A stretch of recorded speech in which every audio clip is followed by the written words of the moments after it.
Hello, thank you for joining myself. Today I will tell you a little bit about our pet project. So I'm currently employed in SII company. SII is outsourcing company where we are selling engineers, but also later on services, all kind of possible.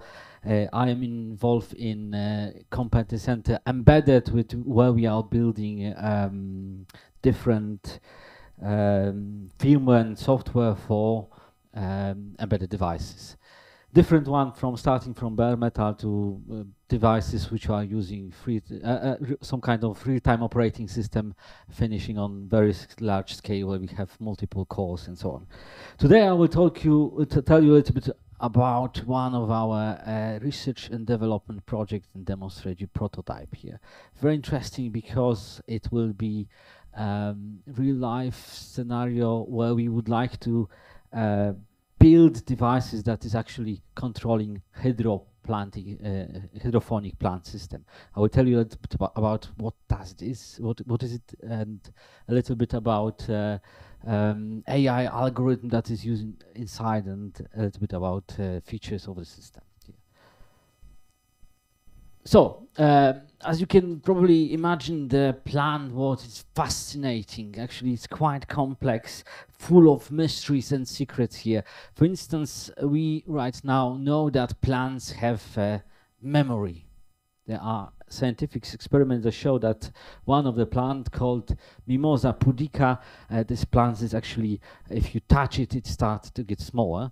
This plant has some kind of memory which is providing capabilities of remembering certain influences from environment and ignoring them.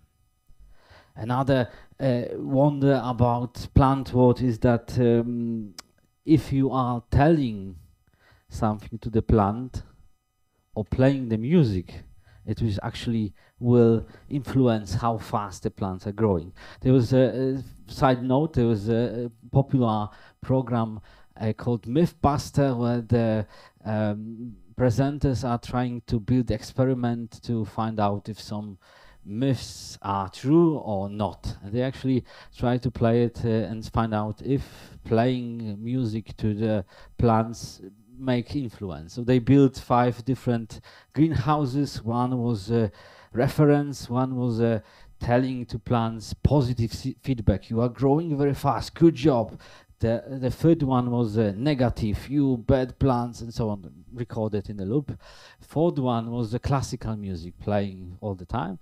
And the fifth one was heavy death metal. They found out that one of them actually was significantly better than other. If you would like to guess. Obviously, yes, heavy metal have a best influence on the plant growth. That's not myth anymore, that's fact. We don't understand the reason why. It's of course not the tone or music, probably it's a vibration of the air, but the mechanism is still unclear. I'm telling about that because I want to emphasize that plant growth is quite complex process. Building that optimized is quite challenging here. So the goal of our project is actually to find out if we can build AI that will try to learn all of the relevant factors and try to optimize the process here. So in our experiment, we are using hydroponic experiment. It's very popular in vertical farm where you have plants stocks in a shelf, and actually the main challenge there is that the plants don't have the soil there. All of the nutrition are coming from water, so you need to control, especially correctly, what's happening in this process. Actually, that's how we will create food in the future, because if you are using a typical area growth cultivation, you're actually wasting a lot of resources. A lot of water is later on wasted going to the sea. So if you could cultivate plant in closed environment, you will significantly reduce the water. And that's actually started to be a significant problem for ourselves. We'll be having future war for water, which is start to be missing here. So that's in such a cultivation you can provide different plants. We can get salad, strawberries, paprika, herbs, or whatever. So that's something what we are seeing more and more in our food production system. Some of ideas are going even further. We have aquaponic systems as well, where we have also hydroponic plants, but the water is coming from tank where we have fishes. So the fishes actually are eating something, producing the waste, and this waste is actually perfect nutrition for the plant. So if we could close our ecosystem, we can produce our food more and more efficiency. That's something what we're starting to see here. So how we will put AI inside it. So as you probably are aware, there are different kind of artificial intelligence that are trying either to solve a typical problem which we call narrow AI. We can find out more and more general artificial intelligence where we try to find a solution for complex problem like self-driving car is perfect example here. And we are going more and more into super artificial intelligence, which is better than human, every possible imagined factor like social skill and so on. We are here talking about something that is general intelligence, where problem is quite complex. How to grow the plant, but using as less resources as possible. So, of course, the other idea here that we can divide our artificial intelligence is according to internal build, like machine learning is a approach which we have we gain experience if we have more data. We can learn better and better. And deep learning is something that we have, as you probably are aware, the neural network, multiple layers of them trying to extract the knowledge here. We will talk about, in our approach, we are using this deep learning approach here. So, let's assume that you have to learn a different foreign language, like Mandarin. We human can approach this task in 3 different ways. First one, if you have a teacher, you can buy a book, or you have set of rules that you can follow to learn this language. The second approach, generally speaking, is if you can have access. If you have, as kids are learning, you can play with this. You have parents talking to you, and you try to mimic what they are talking. The third approach is actually where we can, let's say, you don't know how to Mandarin works, but you know different Chinese dialects, let's say Wu or Min. So you can learn from analogy here. The reason why I'm talking here because AI is also in similar fashion. We can divide it into 3 trends. One is with supervised learning, where you have a lot of data and you can train your neural network using your data to get more and more knowledge. Unsupervised learning is where you have data, but you don't have labels. You don't know what the data means. You're trying to find trends or to find anomaly in this approach. But there's also a third algorithm that will mimic this third approach, where you have parents and you talk to them and they provide you feedback. It's called reinforcement learning. The nice benefit of this approach is that you don't have to have data to train your AI. How it's done? You actually provide them. You're trying to develop intelligent agent which will interact with environment, and it is providing a reward signal or punishment signal. And based on that, agent will try to find correct solution to your problem. So still we will have a model which we'll try to learn here. And based on the model, if we can teach AI later on, we can use that in farm production as well. So typically this supervised and unsupervised learning are used for regression classification, clustering, and so on. But in our case, very often we are using Markov decision process to model the environments that we are talking about here. it's this approach get very popular or get attention of a community somewhere around 2015, where one of the last bastion of human against machine was still unconquered, meaning the Go game. Go game is actually quite complex in terms of possibility of the movements here. The rules are quite simple. You have only two set of pawn heap, white and black ones, but if you traverse the tree of all possible combination of movement, it was actually growing exponentially. Machine was not unable to deal with the human, unless, of course, 2015. Then AlphaGo actually beat it the best human in the world here, and that was a practical example here of using reinforcement learning algorithm. So agent playing doesn't have any knowledge about the game, doesn't have rules or strategy. It's actually learning itself. It's playing a lot of trying to find extract strategy by himself.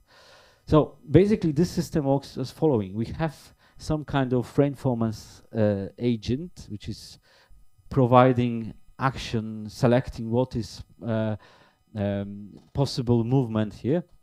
He's selecting action which is affecting our environment. In this case, it will be board game or whatever, and we get feedback from this state here. So basically, we are trying to find algorithm that is based on different states, selecting the best strategy, best action here. That was this young gentleman was this master of Go that was beaten here. After the match here, he said that AI is like God. There's no way of playing him. No, you cannot beat him. Reinforcement learning is interesting algorithm because it is capable of finding a very interesting solution to the problem, even if you don't know yourself what is the correct way of dealing with the problem. For instance, OpenAI, before it produced ChatGPT, also was playing with reinforcement learning. They created a simulation where we have two agents or two sets of agents, and they play with themselves hide and seek game in, of course, simulated environment. One team was awarded if they hide in our simulation. The other was awarded if they find out the red agents here. And they put multiple simulation into the play. What they found out is actually that the agent itself was able to, later on, after millions of simulation, to build a shelter using construction that was available on the simulation. They actually could move the blocks, and they could block the entrance from place where they were hiding. So actually, without any knowledge about how to create such a construct before. So this, we believe that reinforcement learning will be approach where we can try to find this general intelligence. Famous ChatGPT is also actually fine-tuned using reinforcement learning algorithm where we have human in the feedback provided to our responses. So so let's come back to our initial device. What is EVAA? EVAA is actually our system called Ecological Vertical Agricultural Systems, where we want to build an environment where we can control some set of parameters, and we have AI that is capable of optimizing that. So in our case, we have agent which will select action. I need more water, I need more nutrition, and so on. The actuators will then affect the environment, which is actually our plants, and then we have observers which will try to measure some state of our system, like what is the current temperature, pressure, and so on. And then based on that, we will try to find out the best action here. The project started as our internal passion program sees investing a lot of money and resources into project of engineers that started as our pet project and later on it actually evolved into huge workbench project in our CC embedded. If project is ended, for instance, a commercial project is ended, engineers before going to the next one is actually staying and trying to contribute to EVAA. So internally we have multiple components, and we actually are using different stacks depending on functionality. So main logic, let's say master module based on Python is based on Raspberry Pi, and the logic here is provided with Python, which is most popular, most easier to implement such algorithm using this programming language. But the master is capable of connecting with our, let's say, slave boards, which are actually designed by us, starting from PCB till also firmware is our design, where we can, for instance, measure the plants, control light intensity. We are able to controlling, for instance, different colors of the light based on PWM modulation here as well.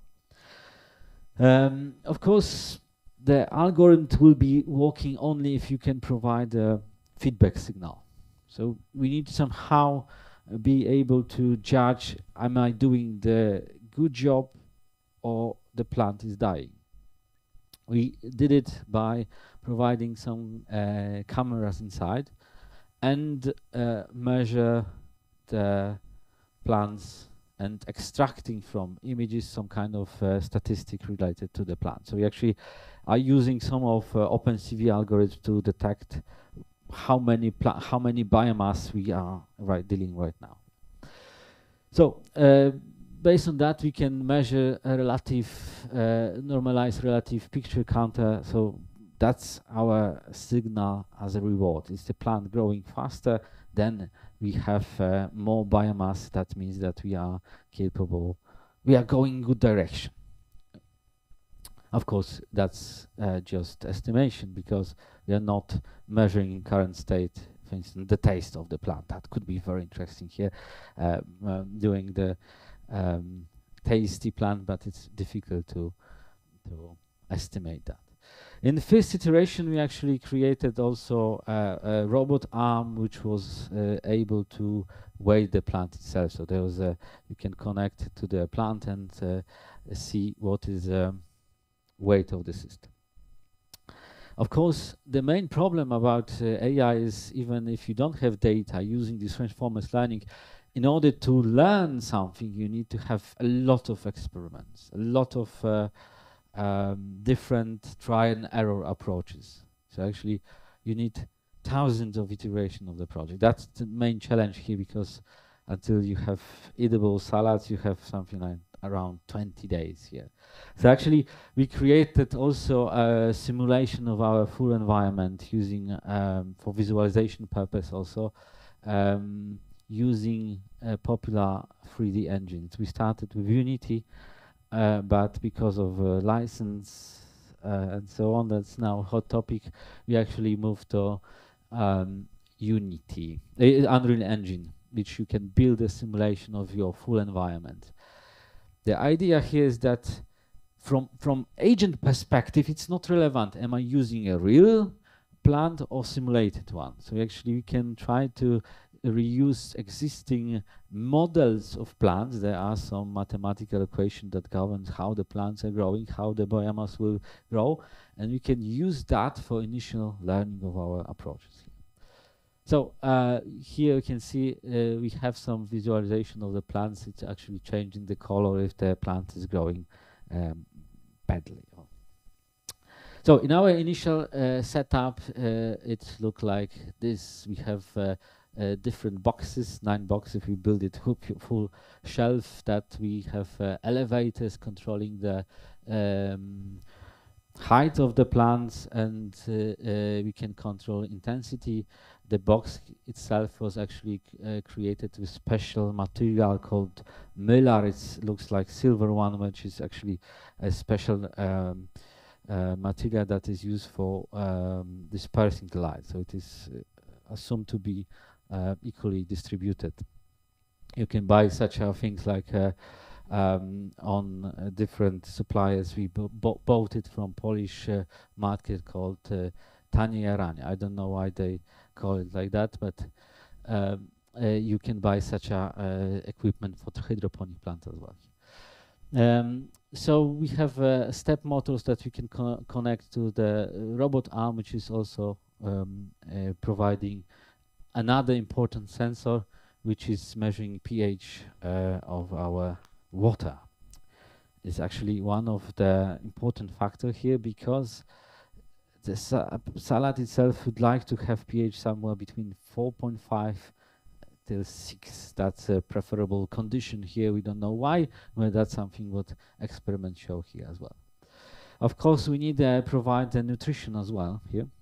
So we use clever approach here as well, using a very popular peristaltic pump, a very cheap one, but providing with sufficient precision.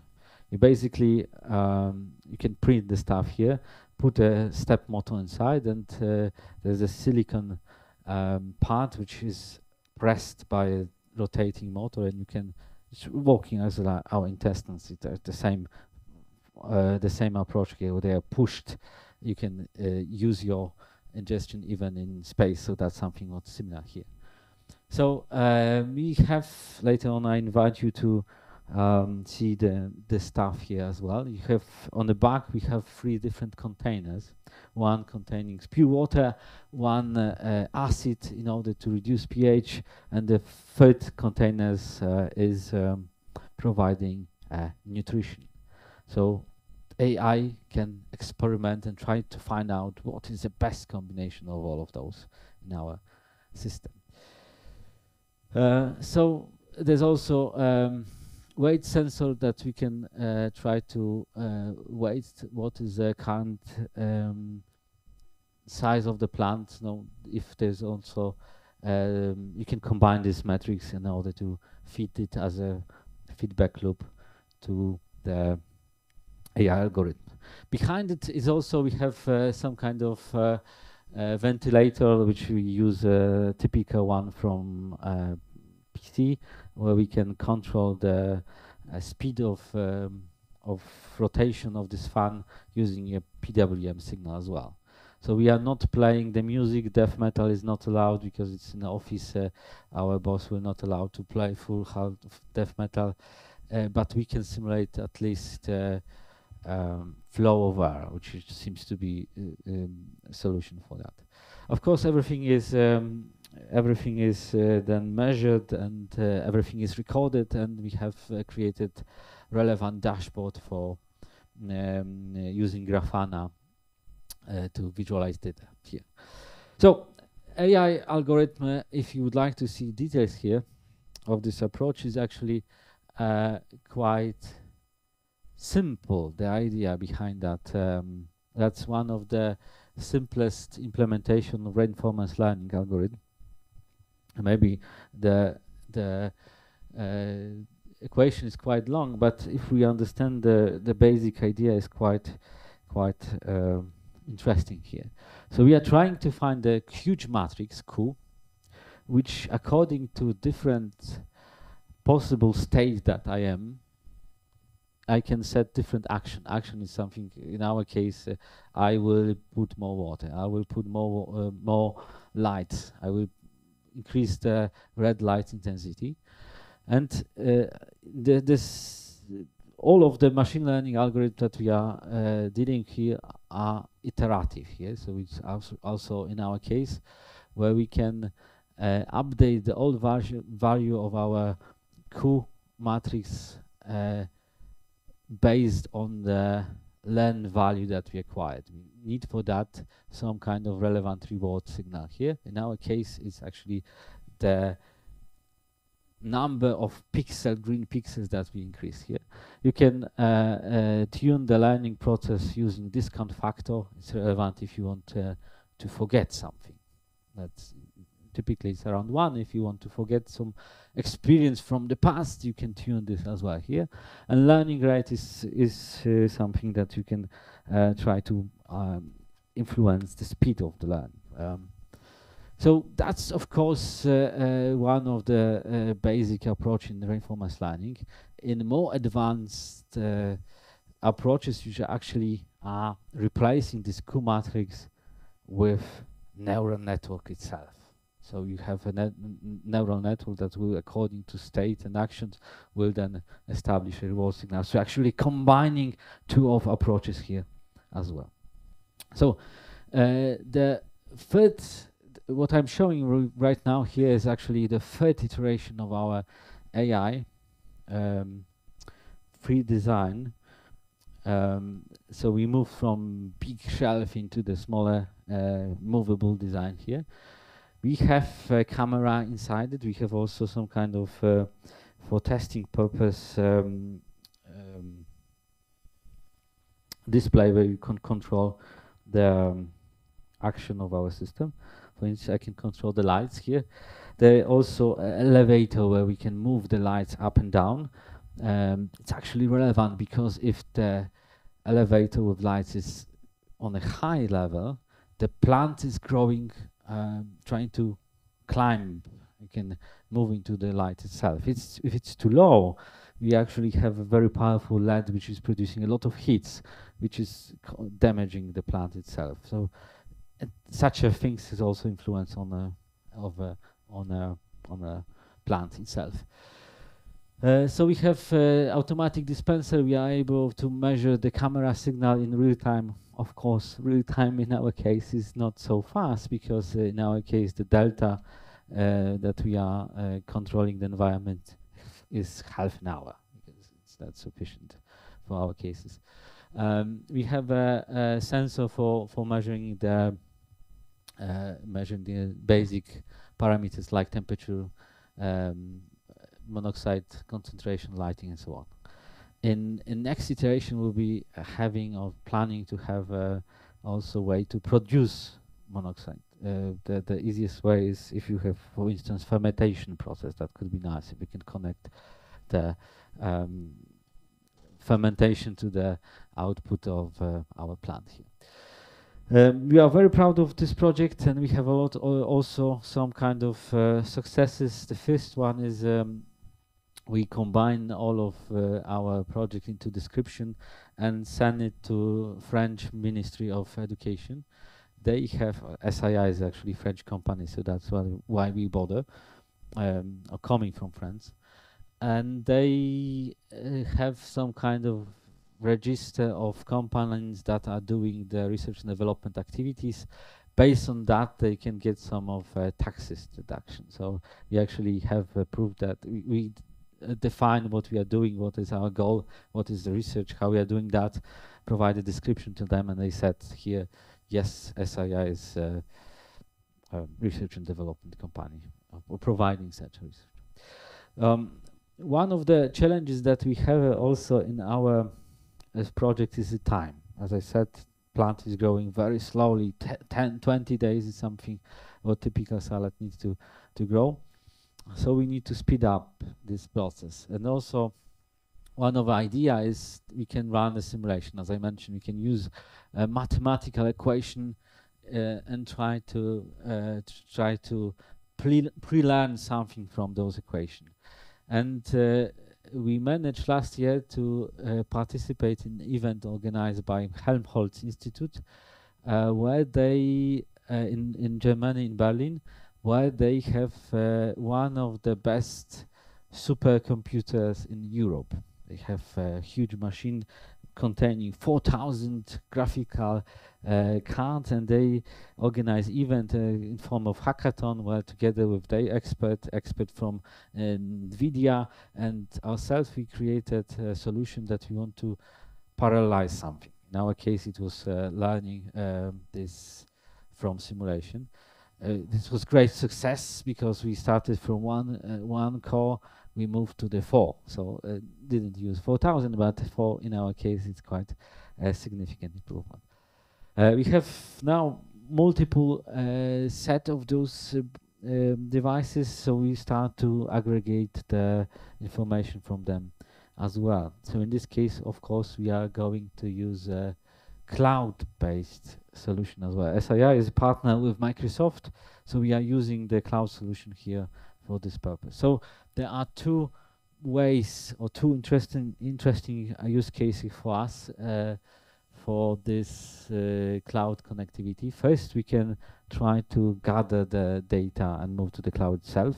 Then we can schedule the learning process, but also because we use Azure, Microsoft Azure Cloud Cognitive Services. It's a way of providing AI the capability of text-to-speech and speech-to-text capabilities.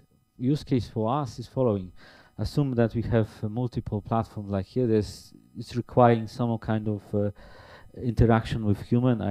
Each time when the experiment starts, I need to open it, put a salad out, put a new one, and start the experiment. So idea is here that you can control that with voice and don't use a hand, which could be useful because sometimes it's you can provide the disruption or pollution to your samples here. So also we are using that for reporting and analytics. So we moved our logic from Raspberry Pi here to the cloud, and we can then control the solution as well. So as I said, it's interesting project for our workbench capabilities. So we are using here all of the technology that are relevant for us in CC embedded, starting from C, C++ for the display, and is created with Qt, and then Python for logic here. So still prototype. It will take a year to gather all of the knowledge and so on. Show that is providing the benchmark relevant for that. But I think it's the future. If you want to solve the hunger problem in the world, you need to teach AI how to grow the plant. In Poland, we also have companies that are already producing salad plants on the hydroponic plants. So if you can reduce the numbers of resources consumed here, that will be significant gain here.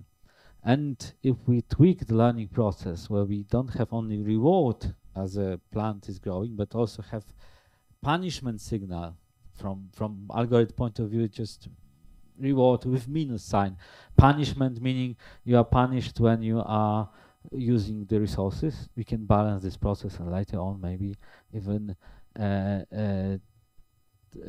teach it in a very harsh environment. Chinese already are trying to grow plants in space. We manage with this device. We manage to grow plants with full darkness. We closed that in our workshop. Forget it about it. The plant actually was growing here. So I believe it will affect how we are providing food supply into our houses. I believe in future everyone will have such a device in home, and you can then reduce the transportation costs, reduce the waste, because you are producing what you need, and that will be the future. Thank you very much for your attention. I'm very happy to answer all of the questions.